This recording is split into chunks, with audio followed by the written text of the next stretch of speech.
Anxiety in Bayelsa State after tribunal's judgment on Bayelsa governorship election. After it orders INEC to conduct a fresh election within 90 days, Governor Doye Diri vows to appeal the case.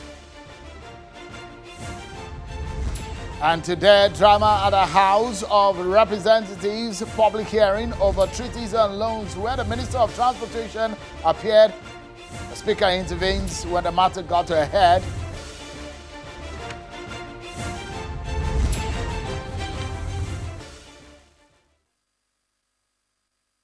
Hello, everyone, and welcome to the program. This is Politics Today, live on Channels Television. I'm Sean Wakimaloye in Lagos. A lot of ocean for us to cross tonight, but we will get at it and get you perhaps the major stories in the land today. Let's begin by what has become a heated argument at the House of Representatives. Today, the Minister of Transportation, Mr. Rotimi Amaechi, appeared, and the chairman of the House of Representatives Committee on Treaties, Agreements and Protocols, Nikolai Osai. The committee is investigating the $500 billion loan agreement between Nigeria and China for the federal government's rail project. Mr. Amaechi insists that Nigeria is now very unlikely to get the remaining loans from China because of the investigations being carried out by the House. He accused the committee of pursuing a political agenda and points accusing fingers directly at the chairman of the committee, saying Mr. Osai had approached him on the South-South Rail project. Mr. Amaechi's tone continued to rise as the proceeding continued, prompting the Speaker of the House of Representatives to storm the venue of the hearing, calling for a 30-minute break. The minister has been discharged to reappear before the committee tomorrow at noon.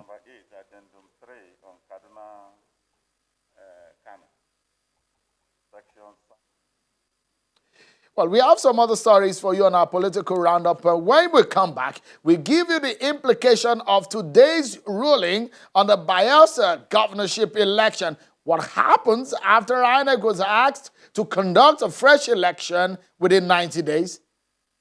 Join us to get that analysis tonight on the program. But first, let's check out our political roundup.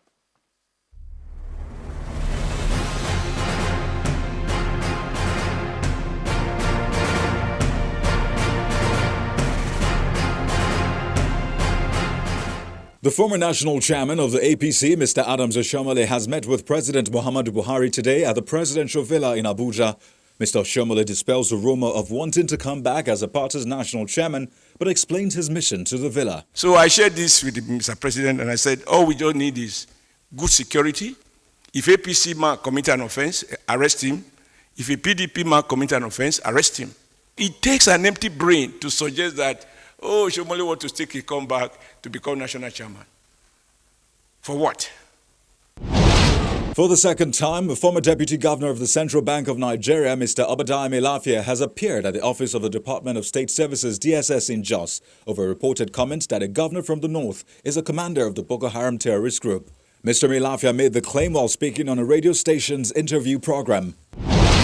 The Imo State Governor, Hope Uzodinma, has appealed to stakeholders and members of the All Progressives Congress in Imo State, especially in Imo North Senatorial District, to unite and agree on a consensus candidate that will represent the party in the forthcoming Imo North Senatorial District by-election. Governor Uzodinma disclosed this at an APC caucus meeting held at the executive chambers of the Government House in Owerri, the state capital. And ahead of the Imo North Senatorial District by-election scheduled to hold on October the 31st, youth from Imo North Senatorial District under the aegis of Okigwe Youth Forum Progressives have thrown their weight behind the ambition of Mr. Chikwe Monoa to contest the Imo North Senatorial seat. At a rally organized in Isialambano local government area of the state, youth across the 6 local government areas of Imo North Senatorial District urged the leadership of the APC, both at the national and state level, to give Mr. Chikwe Monoa the APC ticket to contest the by-election. They stressed that Mr. Onoa remains the only credible, reliable and trusted person to replace the late Senator Benjamin Uwajumogu at the Red Chambers. Chikwe Monoa is a youth. He has been a deputy chief of staff to the former governor of Imo State, and all the the politics of Okigwe zone, and it's a people's choice.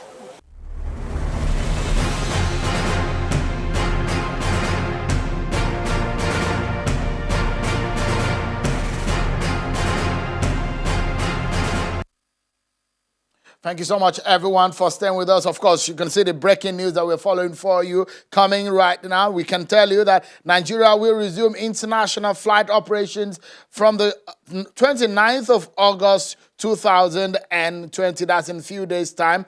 The federal government has announced that today that Nigeria will resume international flight operations on the 29th of August 29, from the 29th of August 2020, after several months of stoppage due to coronavirus pandemic. So let's get to our major story of tonight, and that's about Bayelsa State. The Bayelsa State Governorship Election Petition Tribunal has nullified the victory of Mr. Duoye Diri as the governor of Bayelsa State and ordered INEC to conduct a fresh election within 90 days. The verdict follows a petition by the Advanced Nigeria Democratic Party, ANDP, which argued that it was unlawfully excluded from participating in the election. In a split decision of 2-1, the three-man panel ruled that INEC does not have the power to disqualify any candidate for any election. Two of the judges insist that the petition of the ANDP stands, while the chairman of the panel disagreed, arguing that it was a pre-election matter and therefore dismissed it on technical grounds. INEC had argued that the ANDP's deputy governorship candidate was 34 years old as at the time of nomination and therefore did not qualify to contest. But the party insists that its initial deputy governorship candidate, David Ezenkuma, was duly substituted by the party within the allowed time frame following the notification from INEC that he is underage. The tribunal also dismissed the petition filed by the governorship candidate of a court party, Ebizimo Diria, accusing the deputy governor, Mr. Lawrence Ekujakbo, of forging his NYC discharge certificate. Meanwhile, Governor Duoye Diri says he has instructed his lawyers to immediately file an appeal against the ruling of the tribunal.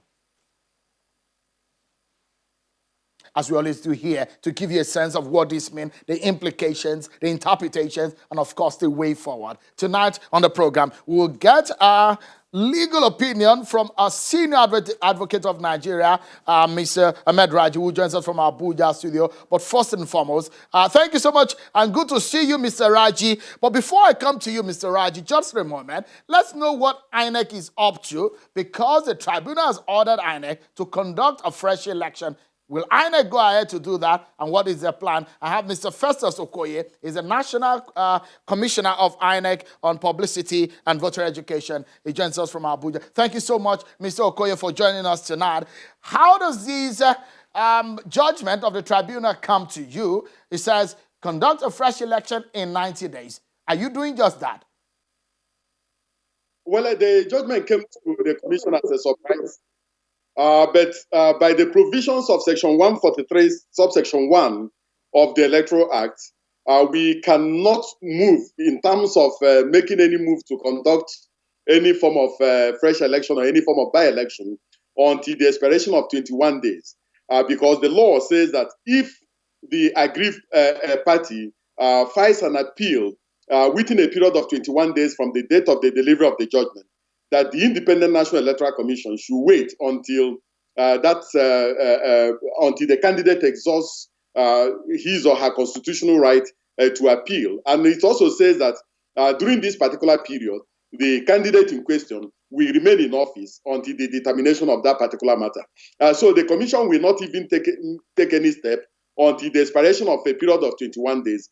If at the expiration of 21 days, the candidate does not appeal, and the commission does not appeal, then the commission will now be under a constitutional and legal obligation to conduct the said election within a period of 90 days. The commission has been accused by the tribunal of not allowing rightfully that party to participate in the election. What's your case on that? No. We, on the 13th day of September 2019, the commission wrote to the political party in question, drawing the attention to the fact that they submitted the name of an underage candidate as their candidate for the deputy governorship of Bayelsa State. And we drew the attention to the fact that under Section 177B of the Constitution of the Federal Republic of Nigeria, which is the fundamental law of the land, a candidate for the post of governor or deputy governor must attain the age of 35 or above before such a person can be qualified to contest for that particular position. Now, the party itself, on the 21st of September, replied the letter written to them by the Independent National Electoral Commission relating to the invalidity of their nomination by saying, oh, we acknowledge the fact that we submitted the name of an underage candidate. We now submit the name of a new person to replace the underage candidate. We submitted his name. And the commission wrote back and said, no, the candidate's name you submitted was invalid from the ab initio, and the period for nomination had already closed. And therefore, you cannot replace an invalid candidate with another candidate. And that was exactly what the commission did. And so we informed them that they cannot be on the ballot. Mr. Okoye, are you saying that INEC did the right thing? Are you objecting to the judgment of the tribunal? Yes, as far as we are concerned, on two issues. One, we did the right thing because the Constitution couldn't have tied our hands so much to the fact that a political party will nominate somebody who is a foreigner, who is a Chinese or from Ghana or from Indonesia as a candidate, and the commission will fold its hands. As far as we are concerned, Section 31 of the Electoral Act, the proviso to Section 31 of the Electoral Act, talks about the commission not rejecting a validly nominated candidate. The issue is the validity of the nomination. And if you look at Section 187, subsection 1 of the Constitution, it says that the governor must nominate a validly qualified candidate. The validity of the governor and that of the deputy governor must never be in question whatsoever. So as far as the commission is concerned, the commission did the right thing because the commission is a constitutional body. Mr. Okoye, is INEC going to appeal this case on its own? Well, the judgment was delivered today. We are yet to be availed of the certified true copy of that particular judgment. The moment we get a certified true copy of that particular judgment and we go through it, we will take a decision as a commission whether to appeal or not to appeal. So it is a matter for the commission to take a decision on. All right. So stay with me, Mr. Okoye, for a moment. Let me get the legal opinion of our expert right here, Mr. Ahmed Raji. Thank you indeed for joining us tonight. Let's get your opening statement, Mr. Raji, in 1 minute before that lead us into break. The implication of today's judgment by the tribunal. Well, thank you very much, Mr. Okumbaloye. The judgment calls for cautious approach in the sense that, as rightly submitted by Mr. Okoye, until after the expiry of 21 days, we just have to fold our arms. Once there is an appeal, there is an automatic stay, and the governor continues to be on the seat. And even if he loses on appeal, he still has another window up to the Supreme Court. So until all the layers of the appeal are exhausted, we just have to fold our arms for now. It is too early to begin to speculate what INEC would do, whether they would do by-election or not by-election. So we just have to see what both INEC and the governor will do. If they appeal, then the matter is frozen. And until, I guess, they will go as far as Supreme Court to iron it out. So with me, Senior Advocate, because tonight, anticipation, anxiety is in the air in Yenagoa. Some people have taken to the street looking for interpretation, and that's why we have a very senior lawyer tonight in your person to give us a sense of what this means. And of course, we are hearing also from INEC for the way forward. The governor is already spoken about this matter. You hear him right after this moment. We take a break, and when we come back, we dig deeper into this matter.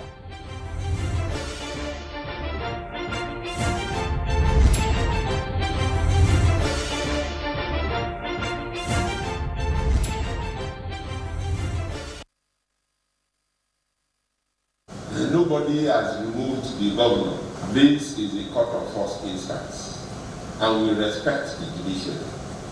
The judiciary is there for the common man, and we believe that justice will be done. And even in this judgment, it is not a unanimous judgment. the chairman of the tribunal, no other lesser personality than the chairman of the tribunal, has said that the judgment by the other two judges is not correct.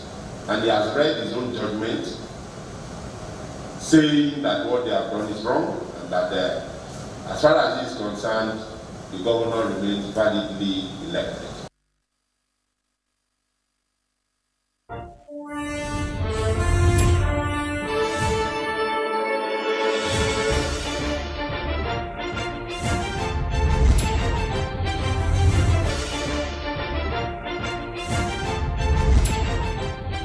Welcome back, everyone. Let's dive straight back into the conversation. Mixed reactions already trailing the Bayelsa State Election Petition Tribunal judgment, as some residents of the state have taken to the streets to express their joy over the judgment, while Governor Doye is calling for calm amongst members of the People's Democratic Party, assuring them that it will appeal the judgment even up to the apex court. So let's get back to the conversation now. Mr. Ahmed Raji, senior advocate of Nigeria, is here giving us a sense of the implication of the judgment from the tribunal. Of course, we're hearing also from INEC. Mr. Festus Okoye has been talking to us on what INEC is up to. We'll be getting the reaction again in a moment on the lessons for INEC. But let's go back to our Abuja studio with the senior advocate. Senior advocate, give us a sense of what this means. We've heard and seen a judgment which, of course, says Governor Doye is the governor of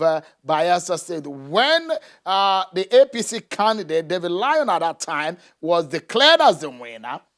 But in this matter, give us a sense of history in a similar case, and the merit of this judgment of the tribunal is a 2-to-1 judgment, a split judgment. Well, this is not the same as what happened in the earlier case against Leon. In the case of Leon, his deputy's qualification was faulted. But in this case, the issue here is unlawful exclusion of a candidate, which is recognized by Section 138D of the Electoral Act. And it goes like this. If a party validly nominates a candidate and that candidate is unlawfully excluded from the election, such an election or return may be set aside so as to allow the unlawfully excluded candidate to take part in the election. Question here, was there a valid nomination? Because until there was a valid nomination, you cannot be talking of unlawful exclusion. And I think these are the matters the Court of Appeal and the Supreme Court probably will have to look at. And like Mr. Okoye has said, that as far as INEC was concerned, INEC is not supposed to be a robot. It's not supposed to be a garbage in and garbage out kind of a machine. What he is saying is that if INEC sees clearly that a particular individual is not qualified by the wordings of the Constitution, INEC will not accept such a paper, not being a robot. But senior advocate, let us see what the Supreme Senior Court... advocate, Yes, does please. INEC by law... Yes, please. Senior advocate, does INEC by law have the right, because this case was also argued in the case of Kogi in the SDP matter, that does INEC have the right to disqualify a candidate? INEC does not have a right to disqualify, but INEC has the duty to reject improper documentation and to reject somebody who is not up to the necessary qualification. He has certain example. If a Chinese comes forward, a party brings forward a Chinese, or he brings forward a Ghanaian, which is clearly against the Constitution, does INEC not have a duty to protect the Constitution? For example, in Zamfara, they did not do their primary election within the time. INEC wrote to them, say, look, you are violating the law. It was sustained by the court, and they were out. So we are not talking of power to disqualify now. Let us draw a distinction between what are the duties of INEC. Should they close their eyes to naked provisions of the law? especially when you are talking of the Constitution of the country, and not any other subsidiary legislation. So what Mr. Okoye is saying is absolutely right, that they have a duty. They have to draw a distinction between a duty and power to disqualify. They have a duty to make sure the laws are obeyed. And so if somebody brings a toddler to be a candidate, are you saying INEC should just like a robot say, oh, we can't do anything, then we accept it? Is that the law? Should that be the case? I pray we will never have such an INEC, and I pray our Constitution will never decree that. So, but let's see what the higher courts will say when the matter goes there. That's why I say it's an unfolding thing, and the better we keep our gunpowder dry until the apex court pronounces on this very novel issue of law. Okay, so quickly, let me get your view on this, because there are already permutations here and there. Of course, from what you said, it does look like those who are jubilating on the street of Yenagoa might be too early from what you have said. But if you look at the judgment of the Supreme Court on the governor, the present governor, does the tribunal have a ground in any case? You are a senior lawyer. By law, we know that the Supreme Court judgment serves as precedent and is also served as part of law. So in that sense, if the Supreme Court has ruled in the case of the Bayelsa election, does the tribunal have any power or grounds to rule in that same or similar premise? Yeah, and that's why I've drawn a distinction between what happened in the earlier case and the current one. In the earlier case, the fault was located in the candidate. In this one, the fault is being attributed to INEC, that INEC has unlawfully excluded a validly nominated candidate for the election. And the questions are, was there a valid nomination? Can an unqualified person be said to have been validly nominated? What is valid? What is nomination? These are the things to be explained and to be looked into and be probed into. Then, before we now talk of unlawful exclusion. So this, with all due respect, this is clearly different from Mr. Leon's case by my own understanding of the law reports. Leon's case is your deputy is not a qualified person. Therefore, your ticket is not complete. That is that.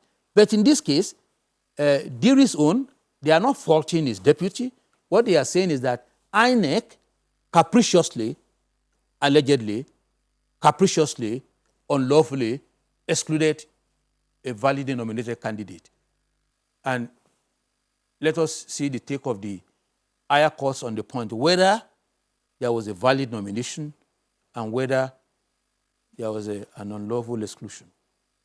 Leonard Silk, stay with us for a moment. They're not the same. All right, Leonard Silk, stay with us for a moment. Let me get some thoughts from Mr. Okoye. Mr. Okoye, what has INEC learned from this process, which is an emerging scenario, I presume, because I see this tussle going to the very, very top of our legal jurisprudence in the country. What has INEC learned so far? Well, you see, this particular matter was not the only matter relating to this particular issue after the 2019 general elections and other subsequent elections. Around 6-7 political parties that were also affected, that nominated underage candidates, also took the Independent National Electoral Commission to court in a pre-election matter, and the court determined these matters in favor of the commission. Now, we are convinced as a commission that this matter falls squarely within the view of Section 285, subsection 14C of the Constitution, which gives the Independent National Electoral Commission certain powers, and also states that issues relating to the nomination of candidates and disqualification of candidates in relation to their nominations are pre-election matters.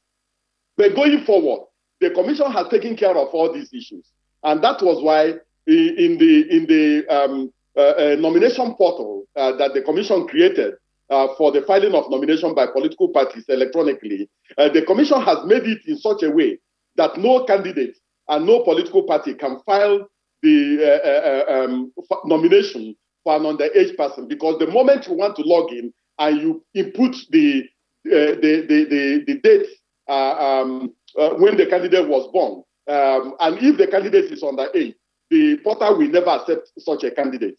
So we have taken care of such a situation. But one thing is very clear: political parties must pay attention to the constitutional provisions relating to qualification and consult their legal advisors when they are in doubt. You cannot go and nominate a candidate that is 12 years old or to be your deputy governorship candidate. When Mr. Okoye, because we need to close now. Just in 30 seconds, does INEC have budgetary allocation to prosecute the election should the apex court uphold these stands?